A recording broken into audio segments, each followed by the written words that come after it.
दोस्तों आज जो कॉमिक्स हम पढ़ेंगे उसका नाम है यक्षलोकी राजकुमारी। ये राज कॉमिक्स वालों की स्टोरी है, तो पढ़ते हैं इसको। यक्षलोकी राजकुमारी। बहुत समय पहले की बात है। नवरंगपुर राज्य में चंद्रसेन नाम का एक व्यापारी रहता था। वह बड़ी बड़ी नौकाओं में माल भरकर दूर देशों में बेचने जाता था। इस तरह व्यापार से उसने बहुत सारा धन इकट्ठा कर लिया था। वह अपनी बूढ़ी माँ अहिल्या के साथ बड़े ठाट बाट से जीवन व्यतीत कर रहा था। समीप के एक नगर में चारुदत्त नाम का एक ठग रहता था। चंद्रसेन की दौलत पर उसकी नजर भी पड़ी। चंद्रसेन तो बहुत ही धनवान व्यापारी है, क्यों न इस बार उसे ही अपनी ठगी का शिकार बनाया जाए। यह सोचकर चारुदत्त ने व्यापारी का भेष बनाया और जा पहुंचा चंद्रसेन के पास। चंद्रसेन जी, मैं जगतपुर नगर का चतुरसेन नामक व्यापारी हूँ। व्यापारियों से मैंने आपका बहुत नाम सुना है। इस नगर से गुजरा तो आपके दर्शनों का लोभ न छोड़ सका और सीधा आपका पता पूछता हुआ यहाँ चला आया। आपका स्वागत है चतुरसेन जी। चंद्रसेन ने चारुदत्त की खूब आवभगत की। उस रात चारुदत्त चंद्रसेन के यहाँ ही ठहरा। अच्छा, यह तो बताइए चतुरसेन जी कि आप किस चीज का व्यापार करते हैं। मैं विचित्र प्रकार का व्यापार करता हूँ चंद्रसेन जी। विचित्र प्रकार का व्यापार? हाँ चंद्रसेन जी, आप भद्र और भले आदमी प्रतीत होते हैं, इसलिए आपको अपने व्यापार का राज बताता हूँ। जरा अपना कान मेरे मुंह के पास लाइए। उत्सुकता में डूबा चंद्रसेन उसके मुंह के पास अपना कान लाया। तब फुसफुसाते हुए चारुदत्त ने उससे कहा, मित्र, समुद्र पार लक्षद्वीप नाम का एक छोटा सा द्वीप है। उस द्वीप के पेड़ों पर सोने चांदी के फल लगते हैं। मैं उस द्वीप पर जाकर पेड़ों पर लगे सोने चांदी के फलों को तोड़कर अपनी नौका में भर लाता हूँ और नगर में लाकर उन्हें बेच देता हूँ। ऐसा कैसे हो सकता? क्या तुम सच कह रहे हो? हाँ मित्र, मैं भला झूठ क्यों बोलूंगा? तुम्हें विश्वास नहीं हो तो मैं तुम्हें लक्षद्वीप पर ले जा सकता हूँ। वहां चलकर तुम अपने हाथों से सोने चांदी के फल लाकर बहुत सा धन कमा सकते हो। ठीक है, मैं कल ही तुम्हारे साथ लक्षद्वीप पर चलूंगा। चंद्रसेन था भोला भाला। वह सहजी ठग चारुदत्त की बातों में आ गया। नौका में सवारों दोनों लक्षद्वीप की ओर चल पड़े। कई दिन कई रात समुद्र में यात्रा करने के बाद अचानक उन्हें एक टापू दिखाई दिया। मित्र चंद्रसेन, समुद्र में यात्रा करते करते कई दिन बीत गए। बड़ी थकान का अनुभव हो रहा है। क्यों न इस टापू पर उतरकर थोड़ा विश्राम कर लिया जाए। तुम्हारा विचार उत्तम है मित्र। नौका को टापू के किनारे लगावे दोनों टापू पर उतर गए। चलते चलते चारुदत्त ने चंद्रसेन से कहा, मित्र, बहुत तेज भूख लगी है। क्यों न पेड़ों के फल तोड़कर भूख शांत कर ली जाए। मुझे भी बहुत भूख लग रही है मित्र। चारुदत्त ने पेड़ पर चढ़कर कुछ फल तोड़े और चंद्रसेन को एक फल देते हुए बोला, लो मित्र, इस अनोखे फल को खाओ। चंद्रसेन ने जैसे थोड़ा सा फल खाया, ओह, मेरा सिर घूम अचानक क्यों घूमने लगा है। चंद्रसेन पर विषैले फल का प्रभाव होना शुरू हो गया है। अगले पल चंद्रसेन चक्कर खाकर जमीन पर गिर पड़ा। अब मुझे अपनी नौका पर सवार होकर शीघ्र ही यहाँ से 9 तो 11 हो जाना चाहिए। बेहोश चंद्रसेन को टापू पर ही छोड़ चारुदत्त नौका पर सवार वहां से चल दिया। मुझे यहाँ से सीधा नवरंगपुर चलना चाहिए। जब चंद्रसेन को होश आया तो दिन के स्थान पर रात हो गई थी। आकाश में चंद्रमा और तारे झिलमिला रहे थे। होश में आते वह बहुत जगह सा रह गया। मैं कहाँ पर हूँ और वह चतुरसेन मुझे छोड़कर कहाँ चला गया? शीघ्र उसे सब कुछ याद आ गया। चंद्रसेन ने टापू पर चतुरसेन को बहुत ढूंढा, लेकिन वह नहीं मिला। तब वह परेशान सा उस स्थान पर आया जहाँ उसने अपनी नौका को छोड़ा था। नौका भी यानी यहाँ पर नहीं है। इसका मतलब तो यह हो गया हुआ कि चतुरसेन मेरी नौका लेकर यहाँ से रफू चक्कर हो गया है। ओह, उसने मुझे धोखा दिया है। चंद्रसेन बुरी तरह परेशान हो उठा। इधर कई दिन के सफर के पश्चात चारुदत्त नौका द्वारा नवरंगपुर के तट पर पहुंचा। अब मुझे जल्दी से चंद्रसेन की माँ के पास पहुंचना चाहिए। नौका को तट पर छोड़कर वह नगर की ओर चल दिया। जब वह चंद्रसेन की माँ के पास पहुंचा, तुम तो चंद्रसेन के साथ गए थे। चंद्रसेन कहाँ है? माँ जी, चंद्रसेन को मैं लक्षद्वीप पर ही छोड़ आया हूँ। वहाँ व्यापार करना बहुत फायदेमंद होगा, इसलिए चंद्रसेन ने मुझे अपनी नौका देकर ही आपके पास भेजा है। उसने कहा कि घर में जितना भी व्यापार का कीमती सामान है उसे नौका में भरकर मैं उसके पास लक्षद्वीप ले आऊं। उसे बेचने से हमें लाभ होगा। अहिल्या चारुदत्त की चाल ने समझ गई। उसने अपनी आंखों से उसे चंद्रसेन के साथ जाते देखा था, इसलिए घर में रखा व्यापार का सारा कीमती सामान उसे सौंप दिया। लो बेटा, इस सामान को चंद्रसेन के पास ले जाओ। चारुदत्त उस सामान को नौका में लाद कर दूसरे नगर की ओर चल दिया। मेरी योजना 100% कामयाब रही। चंद्रसेन की मां को मुझ पर बिल्कुल भी शक नहीं हुआ। दूसरे नगर में जाकर उसने चंद्रसेन का सारा कीमती सामान और नौका बेच दी। वह, इस ठगी में तो मुझे बहुत धन दौलत मिली है, अब मैं बड़े आराम से रहूंगा।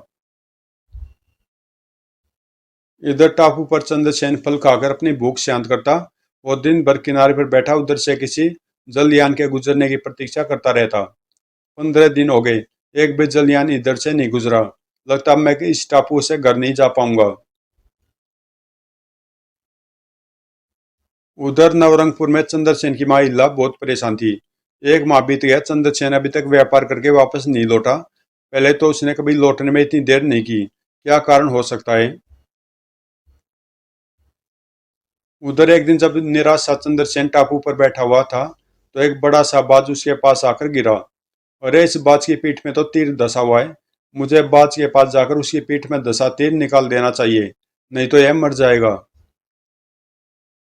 चंद्रसेन बाज के पास पहुंचा और एक ही झटके में उसकी पीठ में धसा तीर निकाल दिया। आह! अरे, यह बाज तो मनुष्यों की तरह कराता है। अगले पल बाज के स्थान पर एक दिव्य पुरुष खड़ा था। कौन है आप? वह घायल बाज कहाँ गया? वह घायल बाज मैं ही हूँ। यह कैसे हो सकता है? मैं ठीक ही कह रहा हूँ। मैं यक्षलोक का दिवाकर यक्ष हूँ।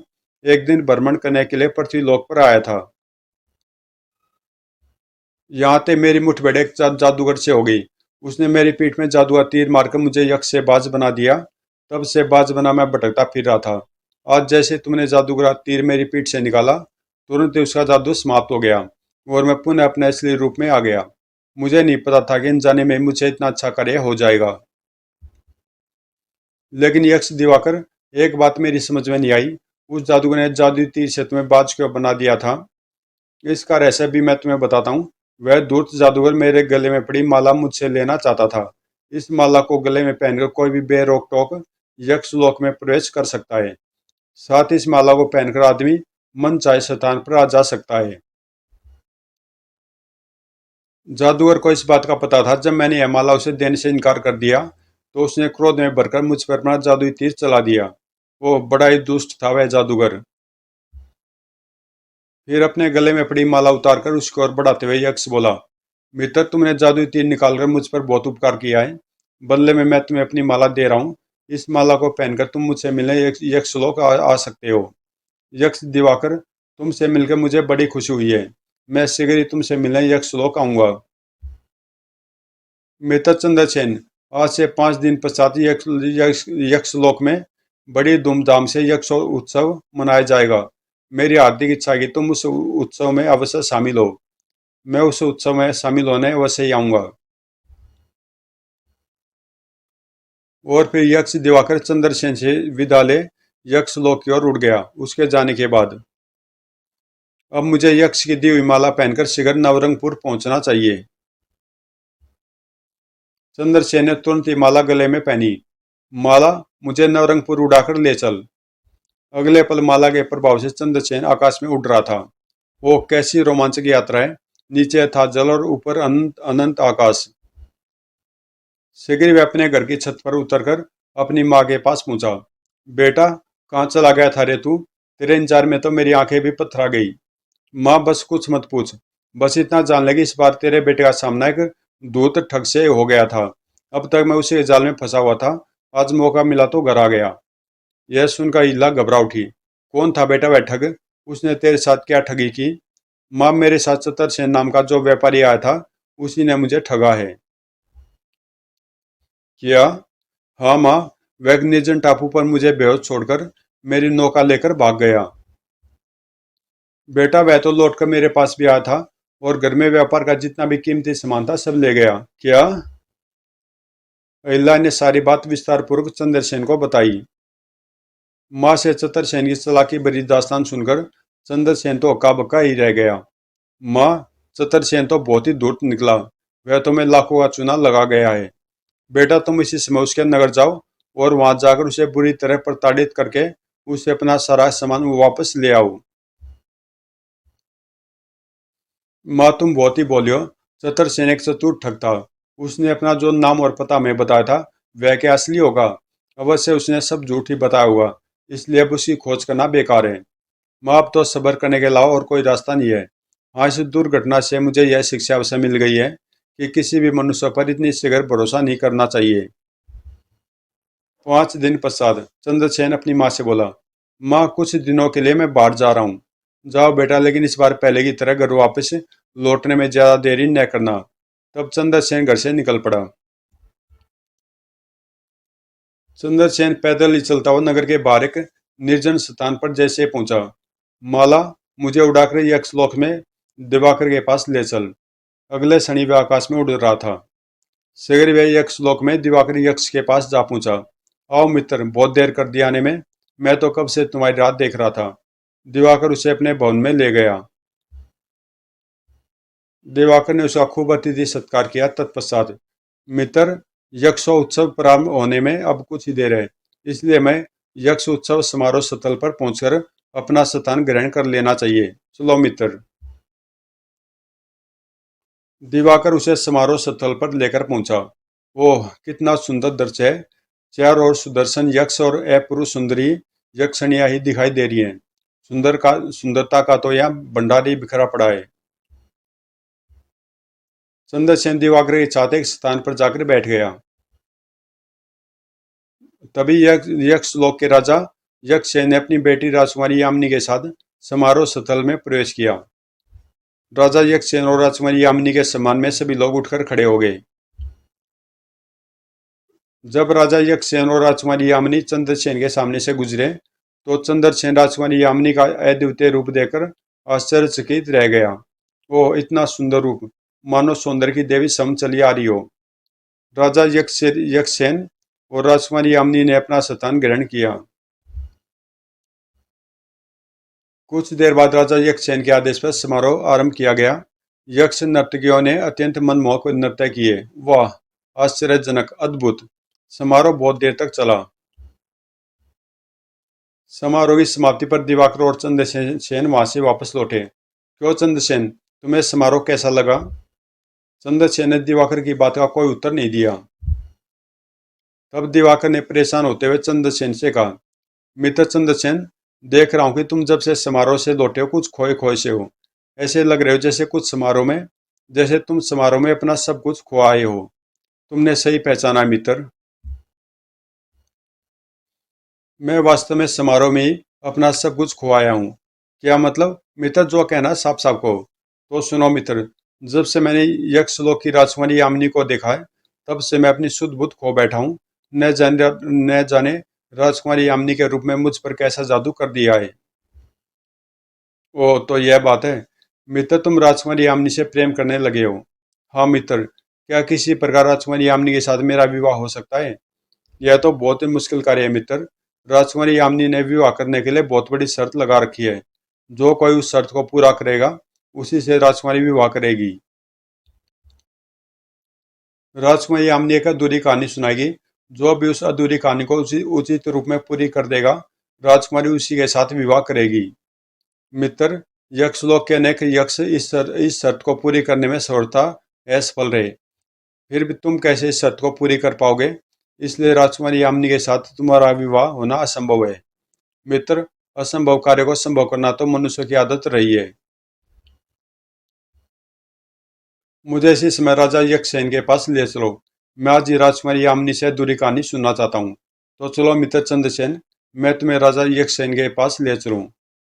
कुछ देर में दिवाकर उसे राजा यक्षसेन के पास लेकर पहुंचा। महाराज, यह चंद्रसेन है। मेरे निमंत्रण पर यह मेरा अतिथि बनकर यक्षलोक आया है।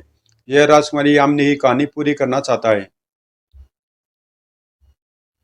जब यक्षलोक के यक्ष ही राजकुमारी यामिनी की शर्त को पूरी न कर सके तो फिर मनुष्य लोक का यह मनुष्य कैसे उस शर्त को पूरी कर पाएगा? दिवाकर महाराज, कभी कभी अनहोनी घटना भी घट जाया करती है। मैं उसी अनहोनी घटना को पूर्ण रूप देने के लिए ही आपके पास आया हूँ। मुझे उम्मीद है कि मैं अपने ध्येय में निश्चय सफलता पाऊंगा। मनुष्य, तुम्हारा उत्तर सुनकर मैं बहुत प्रसन्नता हुई। बातों से तो तुम बुद्धिमान प्रतीत होते हो। तब यक्षसेन ने एक सेवक को आदेश दिया, जाओ राजकुमारी यामिनी को हमारे पास बुलाकर ले आओ। जो आ गया यक्षराज। सेवक राजकुमारी यामिनी को बुलाने चला गया।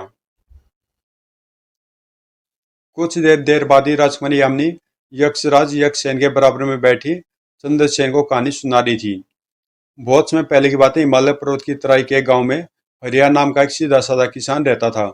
उसकी पत्नी रामेश्वरी बहुत ही सुंदर थी। वह उसे बहुत प्यार करता था। एक बार रामेश्वरी बीमार पड़ी। उसके बचने की भी कोई आशा नहीं रही। हरिया खेती बाड़ी का काम छोड़ हर समय उसके पास बैठा रहने लगा। तभी एक दिन, स्वामी लगता अब मैं बचूंगी नहीं, मेरा अंत समय निकट आ गया लगता है। रामेश्वरी, ऐसे शुभ बात मुंह से न निकालो। तुम्हें कुछ नहीं होगा, तुम जल्दी ठीक हो जाओगी।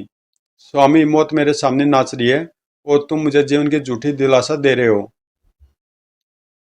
रामेश्वरी, जरा सोचो तो, तुम्हें अगर कुछ भी हो गया तो मेरा क्या होगा? तुम्हारे बिना तो मैं जीते जी मर जाऊंगा। दूसरे दिन ही रामेश्वरी की मृत्यु हो गई। हरिया उसके शव से लिपटकर फूट फूट कर रो पड़ा। बू, रामेश्वरी, तुम तो मुझे बीच मझधार में छोड़ गई। गांव के लोगों ने किसी प्रकार हरिया को रामेश्वरी के शव से अलग करके समझाया। हरिया, पागल हो गए हो क्या? अरे जीना मरना तो इस संसार में लगा ही रहता है। कब तक रामेश्वरी के शव से लिपटे इस प्रकार आंसू बहाते रहोगे? हरिया, मुर्दे को ज्यादा देर तक घर में नहीं रखते हैं। सगरी रामेश्वरी के अंतिम संस्कार का प्रबंध करो। यह सुनकर रोते हुए हरिया ने झटके से सिर ऊपर उठाते हुए कहा, नहीं, मैं रामेश्वरी को चिता में न जलने दूंगा। मैं उसे आग में जलते कैसे देख सकता हूँ? हरिया, तू होश में तो है, जानता तू क्या कह रहा है? मैं ठीक कह रहा हूँ काका। मैं रामेश्वरी के शव को लेकर हिमालय की ऊंची चोटी पर जाऊंगा। मैंने सुना वहां ऐसे सन्यासी रहते हैं जो मुद्दों में प्राण डाल देते हैं। मैं उनसे विनती करूंगा तो वह निश्चय रामेश्वरी के शव में प्राण डाल देंगे। लगता हरिया, रामेश्वरी की मौत से तू बिल्कुल ही बोरा गया है। एक बूढ़े ने उसे समझाया। हरिया, यह सब मात्र लोगों का भ्रम है कि साधु सन्यासी मुर्दों को जीवित कर देते हैं। अरे जो एक बार इस नश्वर दुनिया से चला जाता है वह फिर लौट कर नहीं आता है। गांव के और लोगों ने भी हरिया को समझाया। हरिया पर किसी का समझाने का कोई बेसर नहीं हुआ। उसने रामेश्वरी के शव को कंधे पर लादा और घर से निकल गया। वह चलता गया और बहुत से गांवों को पार करता हुआ एक नदी के तट पर जा पहुंचा। नदी के तट पर नाव लगी हुई है। मुझे इस नाव में बैठकर नदी पार कर लेनी चाहिए। नदी पार करके वह रामेश्वरी के शव को फिर कंधे पर रखकर आगे चल दिया। मेरी रामेश्वरी जीवित होगी, अवश्य जीवित होगी। अंत में हिमालय पहाड़ के दुर्गम रास्तों को तय करता वह गुफा में पहुंचा। गुफा में एक सन्यासी बैठे हुए तप कर रहे थे। सबको सन्यासी के सामने रखकर वह उनके चरणों में गिरकर बुरी तरह रोने गिड़गिड़ाने लगा। सन्यासी बाबा, मैं बहुत दूर से चलकर आपके पास आया हूँ। आप या तो मेरी पत्नी रामेश्वरी को जीवित कर दें या मुझे भी उस लोक में भेज दें जहाँ मेरी पत्नी गई है।